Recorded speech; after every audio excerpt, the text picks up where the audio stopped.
Hey y'all, this video is going to be about how and why I became a van dweller.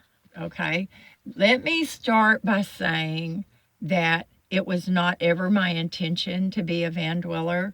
Um, it was not a big dream of mine to be a van dweller, although I have always loved being in my car or my truck. I had trucks mostly. I love pickup trucks. So it was not unusual at all for me to take a ride out into the country. I'd take a book, I'd take a little bag of snacks, take my dog, and I would just go out to the country. And if I could find some farm animals, this one place always had a bunch of goats that would come up to the fence. And I loved that, and horses. And most of all, I loved to listen to roosters. I love roosters, y'all. I would have one right now if I could. But anyway, off track. I'll try to keep this as short as possible. What happened was I lost my job. I won't go into that.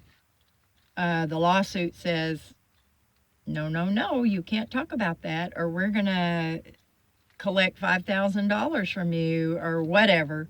Send me to jail. I don't care. As long as I could work, if I could work in the kitchen or do something, I'd be okay.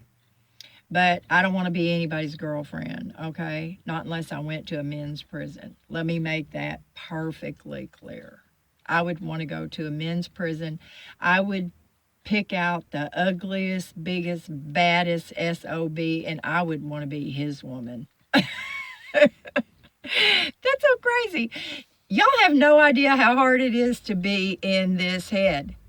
You have no clue. It's horrible. I just go all over the place all the time. It's very distracting, even for me. Anyway, that's a whole other subject, my ADHD. So anyway, I've always loved to be in cars and drive around, drive to places I'd never been before, just hang out. I'd go to some town I'd never been to before and go see a movie. I don't know what it is about me that is like that, but I have always liked doing stuff like that. So anyway, I lost my job.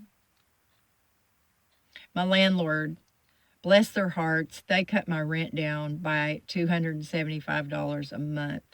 So I wouldn't have to give up my little studio when I lost my job. And I started collecting unemployment. If you collect unemployment, if you're able to collect unemployment, if the unemployment people call your employer and the employer says, yes, give her unemployment benefits, there's something stinky in the woodpile, okay? But I was collecting unemployment.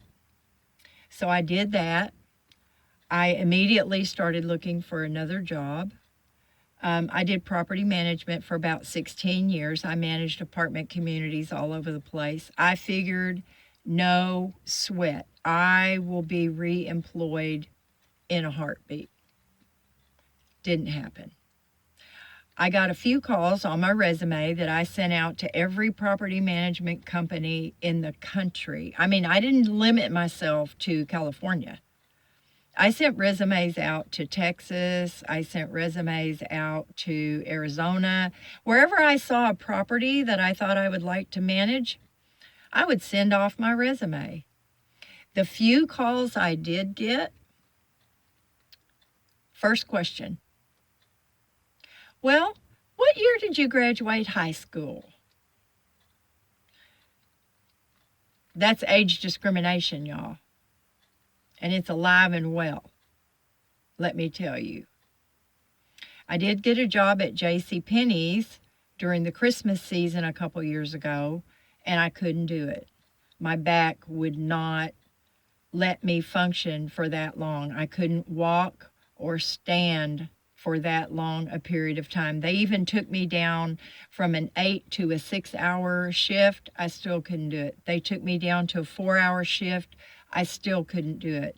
Being on my feet for extended periods of time, I will end up walking bent over. I mean, like that. Bent over like that. and I have to walk like that because my back goes into spasms. But anyway, this is not about a medical thing, blah, blah, blah. I'm very fortunate. I can still walk. I don't use crutches, don't use a walker. Thank you, Lord. Thank you. So I collected my unemployment and I started feeling really bad for my landlord and landlady. They were so sweet to me, and I had the cutest little studio that I had fixed up from top to bottom. I gave them a notice and I moved out. I left everything. I mean, silverware, linens, bed, couch, chairs, everything. I left my china, I left everything. And I put what I could in my car.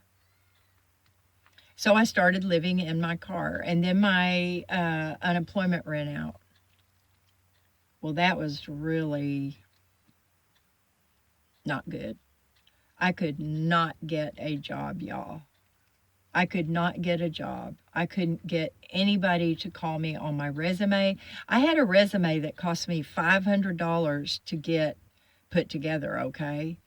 And then I had people say, well, you need to dumb that down a little bit because the economy is really bad. Nobody wants to pay for the experience that you have. You need to dumb down your resume. Now, trust me, coming from a dummy, when somebody tells you to dumb down your resume, I mean, what? Do they want me to take all my experience off of there and say I've never worked since I got out of kindergarten? I don't know, y'all. But I tried dumbing it down a little bit, didn't help. So it was really rough, and I was living in my car, and I kept it very neat, and I kept it very clean. When you're older, and everybody knows this, you start having to pee more often. And I don't care if you don't drink anything, your body still wants to pee, okay? So getting in and out of the car 2 or 3 times a night and finding a place to go pee it's terrible. And my back being the way it is, not having a fairly firm, even surface to lay on was pretty uncomfortable. Now, let me say, y'all, I count myself so fortunate. I had a car that was paid for. It ran well. I had no problems with it. I call it Hyundai. I guess it's Hyundai. I don't know how you pronounce the thing, but it was a wonderful car. I had it for 13 years, y'all, and never had any major problems with that car. And it was a larger one. It was an XG350, so it wasn't a little tiny thing, but it wasn't all that big either, not for sleeping in. But anyway, I went to Tacoma, swallowed my pride, went up there to stay with my older son. I filed for my disability. I never thought I would get my disability, y'all. I hear horror stories about that, but you know what? I got it. And I told myself the whole time, you know, the first little chunk of money I get my hands on, I'm buying a van. I started doing a lot of research on it. And the thing that attracted me was you could have a potty and you could have a place to sleep comfortably. Those 2 things, that's what I needed. So I got my disability. It was retroactive back a little bit. I took my whole check.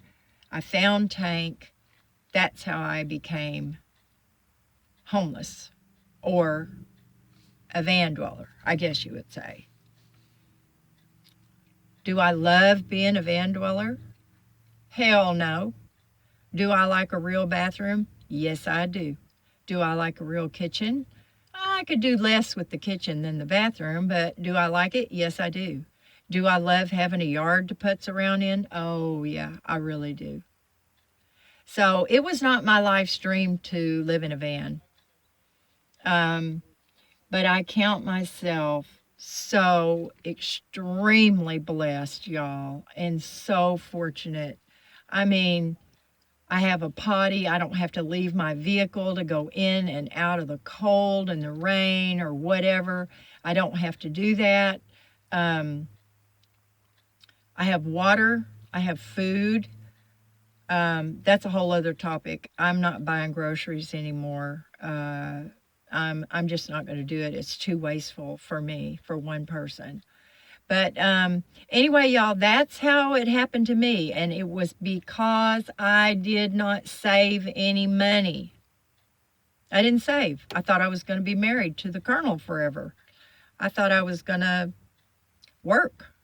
That's what I wanted to do. I like to work, y'all. I don't know about people that live in vans and live in cars and they don't do shit all day. I'm not trying to be derogatory towards van dwellers. I shouldn't have said that. But I don't know what people do. I don't know what they do. I'm not good at doing nothing. I don't like it. I like to have a purpose. I like to have a reason to get up in the morning. I like to contribute to something. I loved working. I loved it. Now, we won't get into politics and we won't get into the economy and we won't get into anything like that because that's not what this video is about. But did I love living in a home? Yes, I did. Did I love working? Yes, I did. So there. I am all for each to his own. Whatever floats your boat, then that's okay with me. This is just me. This is just Deborah Joy. This is what I love, what I don't love, and also what I'm thankful for, y'all. I am so thankful for Tank. I'm so thankful for him. And I so appreciate being able to lay down, close my curtains, go to sleep, sleep all night, get up in the middle of the night if I have to, go potty. I don't care if it's 3 or 4 times. It's right here with me. I'll get into later about how I do all this different stuff. I mean, not specifically how I do stuff, y'all. We won't get into that, but, just a general idea. But anyway, you guys have some fun today. I can't say today has been really a whole lot of fun, but it's been very peaceful out here. And I've taken Hazel on a couple of little walks, and if I run and jump at her, sometimes she'll run and play a little bit, which I do love for her to do. And anyway, I hope y'all had some fun today, and be nice, and I'll talk to y'all later. Bye.